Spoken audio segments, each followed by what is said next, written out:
This book is so good. I read the advanced copy of A Forbidden Alchemy by Stacey McEwan, and I loved it so much. If you love a good fantasy with tension-filled, slow-burn romance, morally gray characters, and a plot with twists that leave you absolutely reeling, you're gonna love this book too. The world building in this is just so immersive and vivid. I could see everything so clearly in my mind. There's top-notch banter, electric tension, and the friends to enemies to lovers dynamic between Nina and Patrick is just the best. Nina is smart and clever, and she actually shows it on the page. And Patrick is absolutely swoon-worthy. He's complex, morally gray, and just so mysterious. One thing I found really unique in this book is the point of view style between chapters. All of Nina's chapters are from first-person point of view, so you really get a good look into what's going on in her head, while all of Patrick's chapters are in third-person point of view, which really adds to the more mysterious aspect of him.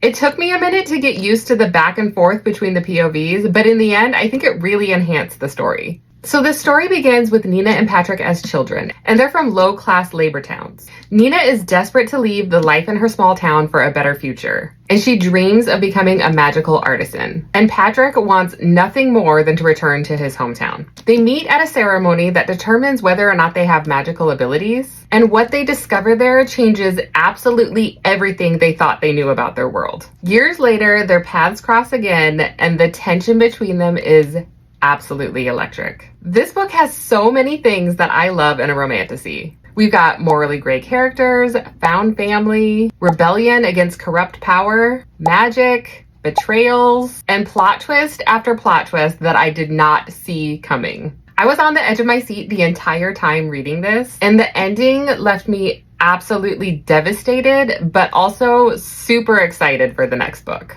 I definitely recommend you read this book. I think you're gonna love it as much as I do. And I want to say a huge thank you to Stacey McEwan for DMing me a link to download this book through NetGalley. Stacey is such a kind and generous author, and she's so engaging with her readers. I'm just incredibly grateful for the opportunity to read this.